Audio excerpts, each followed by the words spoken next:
रह सकती। और साहब, आप हमेशा से एक बात करते हैं कि मुख्तियारा गल बद गई, वक्त और हालात दोबारा ये अब आप बताएं वधी है कि नहीं वधी। यही आपसे पूछना चाह रहे हैं कि पीटीआई के बाद अब नून लीग को भी तब वैसे मैंने उस वक्त को कहा था कि ये मुख्तारे वाली जो टेप है ये कोशिश करें कि ये क्यों टेप हुई, तो हुण तो सारी पीटीआई इन गल याद आई है, गल वध गई है, किसी दी फोन टेप नहीं करी दे। अल्लाह ना करे कभी मुके। इससे हम पॉजिटिव पहलू लेना चाहिए कि इन सारे हालात में जो पॉलिटिकल क्लास है उसमें मेच्योरिटी भी आएगी और एक ऐसा रोल भी होगा कि अल्टीमेटली मिसाक जमहूरियत की तरफ सबको जाना पड़ेगा। बर्दाश्त, एक दूसरे को बर्दाश्त करना पड़ेगा, इज्जत करनी पड़ेगी। गाली गलोच वाली सियासत जो शहीद बीबी अपने हाथों से दफन कर गई थी मियाँ नवाज शरीफ साहब से, और जो लोग मिसाक जमहूरियत को मुख मुखा का नाम देते थे, अब वो कहेंगे कि नहीं हमें भी शामिल करो।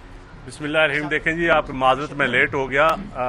प्रेसिडेंट आसफ अली जरदारी साहब ने जो मिसाक मईशत की बात की है वो मैं समझता हूँ उन्होंने तमाम अपने सरमायादारों को और पाकिस्तान पीपल पार्टी, हालांकि आपको पता है ताजर और बिजनेसमैन कभी भी पीपल पार्टी के ज़हनी तौर पे ये मेजॉरिटी लोग फिर पंजाब में, लेकिन हम समझते हैं कि इस वक्त तमाम ताजर और कारोबारी तबका ये बड़ा मुश्किल हालात में है। तो इस वक्त मुल्क की मौजूदा सियासी सूरत हाल के पेश नज़र एक मिसाक मईशत बहुत ज़रूरी है, जिसके ऊपर उन्होंने अपने 4-5 पॉइंट उन्होंने गिनवाए। उन्होंने लोन की बात की, मार्कअप की बात की। इस मुल्क में पहले उनको कमाने के लिए किसी के पास कुछ होगा तो वो टैक्स देगा। तो मैं समझता हूँ कि इस बजट में भी और इसके बजट के बाद इलेक्शन के मैनिफेस्टो में और या इलेक्शन के बाद, तो अब मिसाक मईशत ही प्रायोरिटी नंबर 1 इकानमी होगी। तो सरमाया मिडिल क्लास हो, गरीब आदमी हो, जिस तरह हम बिस्क बेनजीर इनकम सपोर्ट प्रोग्राम से शुरू किया था छोटे तबके से, अब मैं समझता हूँ मिडिल क्लास के लिए बहुत ज़रूरी है एक ऐसा पैकेज देना, एक ऐसी इकानमी देना जो मुल्क का पहिया चले, मईशत का, ज़राअत का, हर तबके का, तो फिर ही किसी के पास। देखिए जी, हम पहले भी मिसाक जमहूरियत किया था, तो आज आप देख लें यही कहा था कि ये गाली गलोच की सियासत ना हो, हम इस नफ़रत की सियासत से बचें।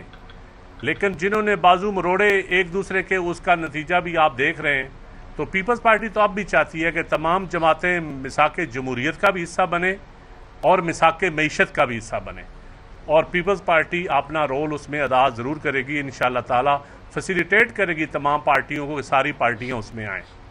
पीपल्स पार्टी पंजाब में रिवाइवल की जबरदस्त कर रही है। जरदारी साहब उधर बैरिया टाउन में बैठ के वहाँ पे कलेक्टेबल्स से तो मिल रहे हैं और तमाम जो बड़े बड़े लोग हैं उनसे मिल रहे हैं, कुछ जमातों में शमूलियत भी हो रही है। पॉलिटिकल पार्टीज अपने कारकुनों को इंटैक्ट रखने के लिए भी उनके साथ कुछ राब्ता रखती हैं। मुस्लिम लीग की मिसाल आपके सामने है, ताकि कोई ना कोई उनका अवेलेबल होता है हर वक्त लीडर कारकुनों के लिए। इवन कि तहरीक इंसाफ को आप देखें, उन्होंने एंगेज रखा अपने कारकुनों को जैसे भी रखा।